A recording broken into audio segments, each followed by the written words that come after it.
안녕하세요. 매일 새로운 사연을 전하는 읽어주는 사연 라디오입니다. 구독과 좋아요, 많은 공유 부탁드립니다. 오늘의 사연 시작하겠습니다.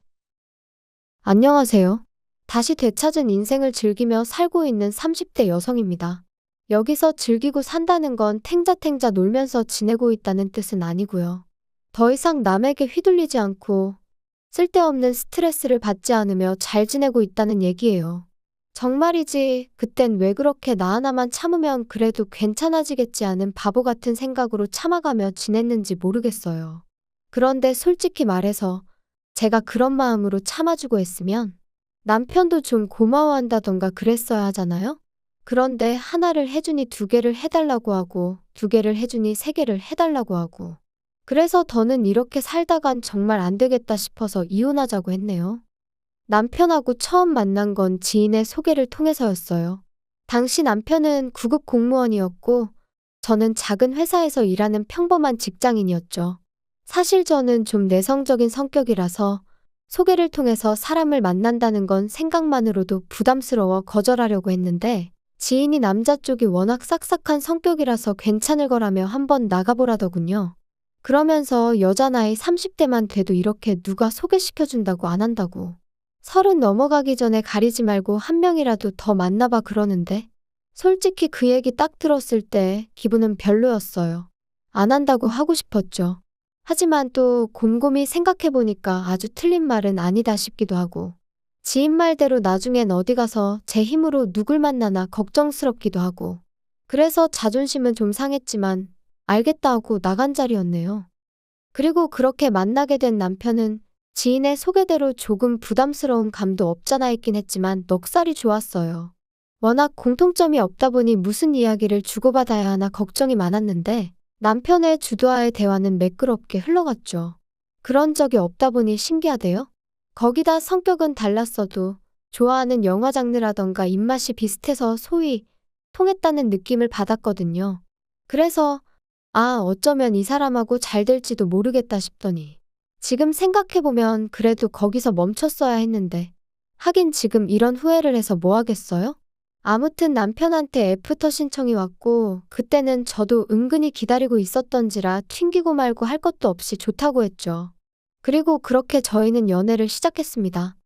저희 연애는 그런대로 원만하게 이어져 갔어요. 물론 돌이켜 생각해보면 일주일에 한두 번 만나서 영화 보고 밥 먹고 이야기 좀 나누고 그게 다긴 했는데 그땐 어쨌든 다툴 일이 없으니 다행이다 싶었고 그래서 잘 맞는다고 생각했었네요. 한편 사귄 지 1년쯤 되던 해 제 직장 상사가 바뀌었습니다. 원래도 가족 기업이라 불안불안했는데 결국 사장아들이란 사람이 와서 하루아침에 부장 타이틀을 달더라고요. 그리고 불행하게도 사장아들은 정말 아무것도 모르는 사람이었어요. 그러니 괜한 직원들만 하루가 멀다 하고 시쳇말로 조져대는데 정말 마음 같아선 그래 이 자식아 내가 먼저 관둔다 하고 그 면상에다 시원하게 사표라도 집어던지고 싶은 적이 한두 번이 아니었다니까요. 하지만 솔직히 어디 간들 치사하지 않은 직장이 있나요? 그러니 하루에도 12번 끓어오르는 화를 꾹꾹 눌러 참으며 어떻게든 버텨보려 했습니다. 그런데 그날만큼은 제가 하던 프로젝트를 기어이 자기가 완성하겠다며 가져가 놓고서는 말 그대로 아주 죽을 써버렸더라고요. 그리고 그 일로 진행 중이던 거래가 2건이나 캔슬이 되면서 사장이 아주 단단히 화가 났지요. 그런데 그 순간 이 사장 아들이 제 탓을 하대요? 자기는 아무것도 몰랐다며 저 때문에 이렇게 된 거라고. 그리고 저는 지금도 확신해요. 사장도 이 모든 사태가 제가 아닌 당신 아들에게서 비롯되었다는 걸 알고 있었다고요. 하지만 직원들 앞에서 자기 아들을 나무랄 수는 없었을 테니 애꿎은 저를 탓했고 그때만큼은 도무지 못 버티겠더라고요. 그래서 그냥 알겠다고 내가 나가면 되는 거 아니냐고 나와버렸습니다. 충동적이었지만 어쩔 수 없는 선택이었지요. 그런데 문제는 막상 회사를 그렇게 때려치고 나니 세상이 끝난 것 마냥 어찌나 불안하던지 말이에요. 당장 내일부터 출근을 안 해도 된다는 사실이 기쁘기보단 오히려 더 갑갑하게 느껴졌고 친정어머니에게는 어떻게 말씀을 드려야 하나.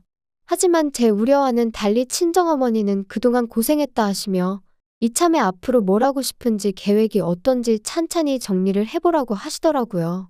그리고 그렇게 고민 끝에 내린 결론은 이참에 내 장사를 해보자는 것이었어요. 중1 때 친정아버지가 돌아가셨고 이후로 줄곧 친정어머니랑 단둘이 살았습니다. 친정어머니는 여자 혼자의 몸으로 저를 어떻게든 제대로 키워내시겠다며 하루도 쉬는 날 없이 건물 청소부터 식당 주방일까지 닥치는 대로 일을 찾아 하셨어요. 그리고 저는 그런 어머니를 귀찮게 하면 안 되겠다는 생각에 주변 또래들보다 조금 일찍 철이 들었죠. 덕분에 음식 솜씨도 꽤나 좋았고요. 그래서 식당을 해볼까 하는 생각도 들었던 모양이에요. 아무튼 오히려 지금이라면 겁이 났을 텐데 그래도 그땐 몇 살 어렸다고 겁도 안 났어요. 오히려 내가 식당을 차린다고 생각하자 그때부터 어찌나 설레던지 심장이 터질 듯 뛰기만 했네요.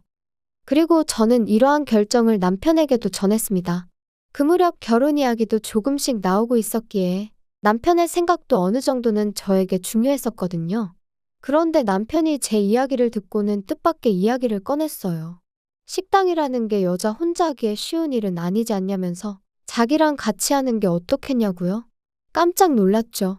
9급이긴 해도 명색이 공무원인데 게다가 듣기론 5년을 공부해서 어렵게 붙었다고 했었으니까요. 그래서 아니 안정적인 직장을 두고 웬 식당이냐고 괜찮다 했습니다. 혼자 해보고 힘에 부치면 그때 사람을 쓰면 된다면서요. 그런데 남편이 실은 자기도 이렇게 공직 생활을 해보니 여러 가지로 힘든 점이 많더랍니다.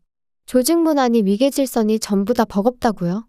그러면서 자기가 미국 생활을 해서 그런 것 같다 뭐 그랬는데 그땐 솔직히 안쓰러운 마음이 커서 정말 그런가 싶었거든요. 그런데 나중에 알고 보니까 미국 생활이나마나 어학연수로 반년 다녀온 게 전부였어요.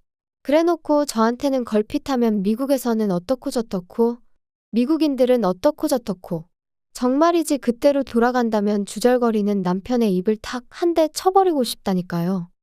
아무튼 그래서 그래 아무렴 남보단 남편이 낫겠다는 결론을 내렸고 저희는 결혼과 동시에 식당을 차리게 되었습니다.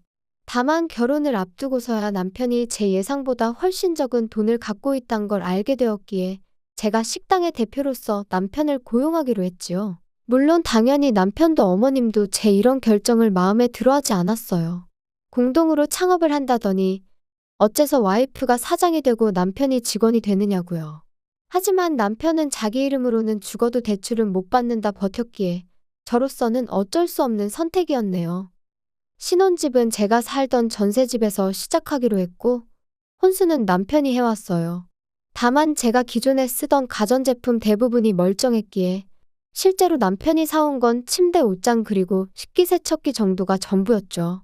아, 그리고 자기가 타던 차도 가지고 왔는데 말이 나왔으니 말이지만 8년이나 된 차를 가지고 자기가 살 때는 4천만 원을 줬었으니 자기가 4천만 원을 해온 거나 다름없다고 말하는 한심한 인간이었어요. 그런데 그때는 그마저도 스스로 모아놓은 돈도 없고 그러니 나를 보기 민망해서 저런 너스레를 떠는가 보다고 정말이지 어떻게든 좋게 봐주려고 했었네요. 아무튼 그렇게 저희는 부부의 연을 맺었고 식당도 개업을 했습니다. 남편은 자기가 손님을 끌어모으겠다며 자기 지인들에게 전화를 돌렸고 그중 몇몇 사람들이 정말로 식당을 찾아주기도 했지요. 이제 와서 다 무슨 소용인가 싶지만 그때만 하더라도 음식은 잘하지만 카운터에 나가기가 쑥스러운 저와 넉살 좋은 남편은 처음엔 꽤나 손발이 잘 맞는 콤비 같았답니다. 그런데 식당을 오픈한 지 반년 만에 남편이 계단에서 발목을 접지르면서 상황은 점점 생각지도 못한 쪽으로 흘러가기 시작했어요. 인정머리 없이 들릴지는 몰라도 발목이 부러진 것도 아니었고 솔직히 3, 4일 푹 쉬면 나을 상황이었어요. 실제로 병원에서도 딱히 해줄 게 없으니 찜질해주고 조심하라고 했고요. 그런데 남편은 계속 욱신거린다. 서 있으면 피가 아래로 쏠리는 것 같다. 정말 오만 가지 핑계를 대가며 앓는 소리 죽는 소리를 해대대요. 그리고는 이참에 한 2주 정도만 쉬면 안 될까 하는데 솔직히 걱정도 되면서 동시에 좀 서운했어요. 왜냐하면 그 무렵 손님이 좀 늘어나고 있다는 게 실감이 나기 시작했거든요. 그런데 뭐 사람이 아프다는데 어쩌겠어요. 참으라고만 할 수도 없고. 그래서 그래. 이 사람도 공무원 공부부터 계산해보면 거의 10년 가까이를 쉼없이 달려왔구나. 그러니 본인도 쉬고 싶은 거겠지. 라고 제 스스로를 납득시키며 남편이 원하는 대로 2주간의 휴가를 주게 되었지요. 그런데 막상 2주가 지났는데도 남편은 계속해서 앓는 소리 죽는 소리를 멈추지 않았습니다. 아무래도 신경이 어떻게 된 것 같네 하면서 막상 병원은 가지도 않고. 그리고 그때부터 조금씩 요령을 피우더니 나중엔 보니까 남편은 카운터에서 핸드폰이나 하고 있고 반면에 저는 온갖 일을 떠안고 있더라고요. 식당 열기 전에 장을 보는 일부터 시작해서 재료 손질에 요리의 마감까지. 아침 9시부터 저녁 11시까지 저는 가게에 매여 있는 몸이었어요. 하지만 남편은 걸핏하면 아는 사람이 근처에 왔다 하니 얼른 나갔다 오겠다. 이 사람도 다 나중에 우리 손님 될 사람이다. 나는 그냥 사람을 만나는 게 아니고 영업을 하는 거다. 핑계도 가지각색, 난리도 아니었지요. 그리고 저는 그런 남편과 말다툼을 할 여유조차 없었어요. 아니 솔직히 말하면 있어봤자 별로 도움도 안 되는 인간, 차라리 안 보이는 게 낫다고 생각한 적도 있었죠. 하지만 저도 사람이니 그날은 어째서인지 뺀질거리는 남편에게 한마디 하지 않고는 그냥 넘어가지 못하겠더라고요. 그래서 남편더러 언제까지 그럴 거야? 식당 일이 하기 싫으면 차라리 일자리를 구해서 출근을 해. 이게 지금 뭐 하자는 거야? 당신이 생각하기에는 당신이 지금 당신 밥값을 하고 있는 것 같아? 밥값이라니 너는 무슨 말을 그렇게 하냐? 여자 혼자 식당 하는 거 사람들이 알아봐. 그럼 무시해 너. 근데 내가 이렇게 떡하니 카운터를 지키고 있으니까 진상 손님도 없고 얼마나 좋냐? 원래는 오전에 장 보는 건 당신이 하기로 했잖아. 그리고 창고 정리도 당신이 하기로 했었고. 그리고 마감할 때 청소는 왜 안 해? 정말 하나하나 지적할 거 투성인데 내가 얼마나 참고 있는지 알기나 해. 왜 또 이래 진짜? 아침부터 사람 스트레스 받게. 나도 다 생각이 있다고? 그리고 장 보고 정리하고 그런 건 원래 여자가 남자보다 잘하잖아. 그리고 마감할 때 청소는 그냥 대충 하고 아침에 와서 하면 되잖아. 내가 너더러 하라고 한 것도 아닌데 왜 네가 다 알아서 잘하다가 갑자기 짜증이냐? 어이가 없다 진짜. 더 긴 말할 것도 없네. 당신 이제 월급 아니고 시급으로 계산할 거니까 그런 줄이나 알아. 뭐? 야, 그게 네 마음대로 되는 줄 알아? 내 동의가 없으면 어차피 못 받고. 그래 그럼 당신 관둬 그럼. 때려치면 되겠네. 저는 남편이 관두지 않을 걸 알고 있었어요. 막말로 자기가 어디에 가더라도 지금처럼 편히 일을 할 수는 없을 거란 걸 누구보다 본인이 잘 알고 있었을 테니까요. 그리고 계약서가 어쩌고 하는 남편에게 바로 이튿날 서류 준비해서 들이밀었습니다. 그러자 남편이 저더러 자기가 제가 하루아침에 회사 때려치고 나올 때 보통이 아닌 건 알았는데 진짜 지독하다면서 정 떨어진다고 빈정거리더군요. 한편 그 무렵 어머님은 어머님대로 하루가 멀다 하고 전화를 해오셔서는 현철이 말이 식당 장사가 그렇게 잘 된다면서? 물가도 많이 올랐고 저희가 원래 박리담회라서 많이 남지도 않아요. 박리담회는 무슨? 아무렴 네가 뭐 손해봐가면서 장사하는 건 아닐 거 아니냐? 그런데 좀 섭섭하다. 그렇게 돈 벌어서 다 뭐 하려고? 시부모 주는 용돈은 계속해서 제자리냐? 어머님, 아시다시피 물가가 많이 올랐잖아요. 그런데 음식값은 물가 따라 올릴 수도 없다 보니 정말 남는 게 많이 없거든요. 이해 좀 해주세요. 야, 이해나마나 네 말대로 물가가 많이 올랐으면 우리 용돈도 올려주는 게 맞지? 내가 친구들 만나면 창피해서 할 말이 없어. 내 친구 미숙이는 그 집 며느리가 얼마 전에 명품 지갑 사줬다더라. 솔직히 속이 터졌죠. 남편이 하도 뺀질거려서 어머님한테 제발 따끔하게 한마디 좀 해달라고 몇 번이나 부탁을 드렸었는데 그럴 때마다 나몰라 하시던 분이 물가가 올랐으니 용돈도 올려달라는 게 남편이 누굴 닮아 뻔뻔한가 했더니 원인이 여기였나 싶기도 하고. 그런데 문득 든 생각이 마침 식당에 일손이 부족해서 일할 사람을 구하고 있었거든요. 그리고 시댁에서 저희 식당까지 거리가 버스로 30분 정도로 그렇게 멀지가 않았어요. 그래서 남편한테 어머님이 얼마 전에 용돈 얘기하시던데 혹시 식당에 오셔서 일 좀 도와주시면 어떨까? 그러면 내가 급여는 신경 써드릴 수 있는데. 너 지금 우리 엄마 부려먹으려고 그러냐? 제정신이 아니네. 내가 공짜로 도와달라고 한다는 거 아니잖아.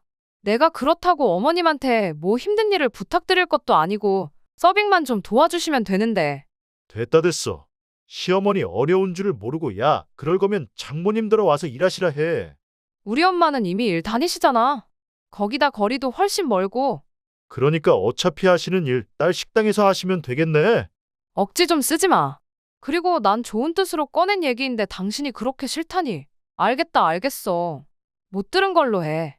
진짜 뭐 말을 못 하겠네. 그런데 거기서 끝이 아니었어요. 지금도 저는 제가 그렇게 지나친 말실수를 했다고는 생각하지 않는데 남편은 뭐가 그렇게 약이 올랐던 건지 기어이 저희 친정어머니한테 전화까지 드려서는 저희 가게가 지금 일손이 부족한 애어쩌네 해가며 저희 어머니더러 와달라고 했더라고요. 그리고 친정어머니는 사위까지 나서서 와달라 하니 거절을 못하시고 알겠다 하셨고 아무튼 그래서 친정어머니가 저희 가게 일을 도와주시게 되셨어요. 친정어머니한테 죄송하고 감사하기도 하고 못난 딸이 따로 없었죠. 그런데 황당한 건 남편이 저희 친정어머니를 대하는 태도였습니다. 제 생각은 그래요. 이따금씩 남편의 지인들이 오는 경우가 있었는데 그럴 때 굳이 그 앞에서 장모인 저희 어머니를 부려먹을 이유가 뭐냔 말이죠. 오히려 우리 장모님이다. 인사들 드려라 하는 거면 모를까? 하지만 남편이 보이는 태도는 어떻게든 내가 이렇게 떵떵거리고 지낸다는 걸 과시라도 하고 싶은 것처럼 보였고 그러다 결국 저희 어머니가 일하신 지 8개월 정도 지났을 때였어요. 제가 잠깐 자리를 비운 사이에 저희 어머니가 정말 처음으로 주문을 잘못 받으셨는데 그걸 가지고 다른 손님들도 다 있는 자리에서 소리를 질렀던 모양입니다. 다른 아르바이트생이 남자 사장님이 좀 심하시다며 저에게 귀뜸을 해줘서 알았으니 망정이지. 그래서 그날 남편한테 네가 뭔데 내 어머니한테 소리를 질렀냐니까. 공은 공이고 사는 사지. 집안에서나 장모님이지 가게에서는 엄연히 그냥 일하는 아주머니 아냐? 그리고 어느 식당이건 간에 일하는 사람이 실수를 하면 한 소리 듣는 건 당연한 거지. 공이고 사고 장모님이면 상황이 어떻건 간에 그냥 장모님이지. 나는 뭐 할 말이 없어서 당신 지적 안 하고 그동안 오냐오냐 봐준 줄 알아? 그리고 당신이 뭔데? 식당 내에서 당신이 도대체 뭔데 어머니한테 소리를 질러? 대표는 엄연히 나야. 소리를 질러도 내가 질러. 이야, 그 코딱지만한 가게로 드디어 유세를 떠는구나, 네가. 남편과 저는 그날만큼은 정말 주먹만 오가지 않았지 크게 싸우게 되었고 그때 이후로 저는 이따금씩 이혼 생각을 하게 되었습니다. 하늘의 맹세코 결혼을 통해 그 어떤 이익을 바란 것도 없었고 그저 다른 사람들처럼 안정된 가정을 꾸리며 평범한 인생을 살고 싶었을 뿐인데 어디서부터 어떻게 꼬여버린 건지 제 스스로가 한심하더라고요. 한편 친정어머니도 그날 일로 충격이 크셨는지 결국 한 달쯤 지나 그만 나오고 싶다 하시대요. 일부러 그런 건 아니겠지만 당신도 사람인지라 마음이 상했다 하시며 온 가족이 한 공간에 있어서 좋을 게 없는 것 같다고. 씁쓸한 어머니의 표정을 보고 있자니 얼마나 죄송스럽고 우라가 치밀던지. 아무튼 저는 그런 어머니의 마음을 조금이라도 달래드리고자 퇴직금이라고 말하면 좀 그렇지만 유럽 여행을 생각해냈어요. 평생 일만 하시던 어머니셨으니 이참에 저도 눈 딱 감고 한 열흘 어머니랑 같이 쉬어볼까 생각한 거죠. 그런데 이 이야기를 듣곤 남편이 노발대발 날뛰기 시작했습니다. 장모님하고 어딜 간다고? 유럽? 무슨 돼지목의 진주도 아니고 갑자기 웬 유럽? 원래 유럽 여행 같은 건 수준이 되는 사람이 가야 안 아깝지. 막말로 장모님 영어나 아시냐? 하이헬로우 말고 뭐 또 아시는 거 있어? 그렇다고 너는 뭐 영어 잘하냐? 진짜 돈 낭비하는 방법도 가지가지네. 웃기고 있네, 진짜. 내가 벌어서 내가 내 어머니 모시고 간다는데 당신이 왜 난리야? 그렇게 부러우면 당신도 어머님 모시고 가던가. 사람이 원래 자기 그릇대로 놀아야 되는 거야. 고졸인 장모님이랑 전문대 나온 너 둘이서 무슨 유럽이냐? 그래도 유럽 정도 가려면 그 시절 대학까지 나오신 우리 어머니 엘리트야 엘리트. 그리고 나도 대학 나왔지. 우리 같은 사람들이 가야 돈이 안 아깝지. 이건 뭐. 진짜 더는 못 참겠다. 내가 그동안 몇 번이나 당신하고 살면서 당신하고 결혼을 왜 했을까 그러다가도 또 아니지. 그래도 참고 살아봐야지. 하루가 멀다 하고 그렇게 내가 내 마음을 달래며 살았거든? 그런데 이제 보니까 당신은 정말 구제불능이고 나도 더는 못 참겠다. 당신은 나한테 한 번도 제대로 고마워한 적도 없고 오히려 하루하루 불만만 더 쌓여가나 봐. 그리고 다 떠나서 나 당신이 우리 어머니한테 말 막 하는 거 더는 못 참아. 수준? 당신이나 시부모님은 그 수준이 얼마나 높아서 나한테 자꾸 빌붙어? 당신하고 사는 거 지겹고 힘들어. 정말 내 인생에 도움 하나도 안 되는 사람들이잖아. 이쯤에서 헤어지자 좀. 헤어지자고? 너 나랑 헤어지고 싶으면 식당 지분 반 나한테 넘겨. 그러면 내가 이혼해 줄 수도 있고. 내가 미쳤니? 당신이 식당 일에 관해서 한 게 뭐가 있다고. 당신이 아무것도 안 했다는 건 지나가는 동네 똥개도 알걸? 언젠가 이혼을 하게 되면 남편이 어깃장을 놓고 순순히 저를 놔주지 않을 거란 건 어렴풋이 짐작은 하고 있었어요. 하지만 이렇게나 치사하게 나올 줄은 몰랐죠. 그래서 그때부터 저는 법적인 대응을 시작했습니다. 정말 많은 일들이 있었어요. 남편이 가게에 나오면 경찰을 불렀고, 남편은 남편대로 노동청에 저를 신고해 여기저기 불려다녀야 했으며, 저는 또다시 그런 남편으로부터 제 재산을 지키기 위해 변호사와 기관의 도움을 받을 수밖에 없었습니다. 그리고 그런 와중에 이혼 소송까지 해야 했으니, 정말이지 눈물은 눈물대로 흐르고, 욕은 욕대로 나오는 날들이었네요. 그뿐인가요? 그런 와중에 시부모님은 시부모님대로 핸드폰이고 가게고 전화를 해대서는 악담을 퍼부어대지. 친족이란 이유로 그때는 경찰의 도움도 받을 수가 없어서 예전에 빌려가신 돈으로 고소를 하겠다니까 그제서야 잠잠해지더군요. 아무튼 제 예상보다 이혼은 훨씬 어려운 일이었고 2년이란 시간 동안 저는 원형 탈모가 생겼을 만큼 지독한 고통을 감내해야만 했습니다. 하지만 결국 법은 제 손을 들어주었어요. 비록 남편에게 퇴직금을 줘야 했지만 이혼의 대가라고 한다면 그까짓 건 아무것도 아니다 싶었죠. 게다가 시부모님이 급하다며 빌려가셨다가 안 주신 돈은 솔직히 받기를 거의 포기하고 있었는데 막말로 남남되는 마당에 그걸 왜 포기하나 싶대요? 그래서 이혼 확정되자마자 고소했어요. 시부모가 약속이 다른 애였전에 해댔지만 예전과는 상황이 달라졌으니 자기들도 큰 소리만은 못 치더라고요. 아무튼 그래서 싹 다 받아냈으니 여러 가지로 몇 년 묵은 채증이 한 번에 내려가는 심정이었지요. 한편 그렇게 완전히 남남이 된 이후로 남편의 소식은 한동안 들은 바가 없었어요. 그러다 얼마 전 지인의 지인이 전하기로는 시부모랑 같이 지방으로 내려가서 식당을 차렸는데 망했답니다. 왜 망했냐고 물으니 처음부터 남편은 카운터 볼 생각뿐이 없었고 그러니 재료 손질부터 서빙까지 전부 다 일하는 사람을 썼던 모양이에요. 그러니 뭐 막말로 남는 게 있었겠어요? 게다가 시부모님 집으로 담보 잡아 그걸로 권리금 1억인가 주고 들어갔었다던데. 지방에서 권리금 1억이면 그것도 보통이 아니거든요. 아무튼 뭐 들으면 들을수록 한심한 생각만 들고 동시에 갈라서길 정말 잘했다. 정말 잘했다. 뒤늦게나마 제 스스로에게 너 참 용기 내길 잘했다. 멈추지 않길 잘했다. 그렇게 말해주게 되대요. 저를 올가매는 남편이란 작자를 끊어내고 난 지금 저는 그 어느 때보다 훨훨 날아다니는 기분이에요. 혹시 여러분 주변에도 여러분이 앞으로 나아가는 걸 시샘하고 어떻게든 끌어내리려는 사람이 있나요? 그렇다면 저는 가차없이 그 사람과의 인연을 끊어내시라 말씀드리고 싶어요. 사실 인연을 끊어낸다는 게 결코 쉬운 일은 아닙니다. 순간순간 마음이 약해질 때도 있고요. 내가 잘하고 있는 건가 하는 의구심이 들 때도 있거든요.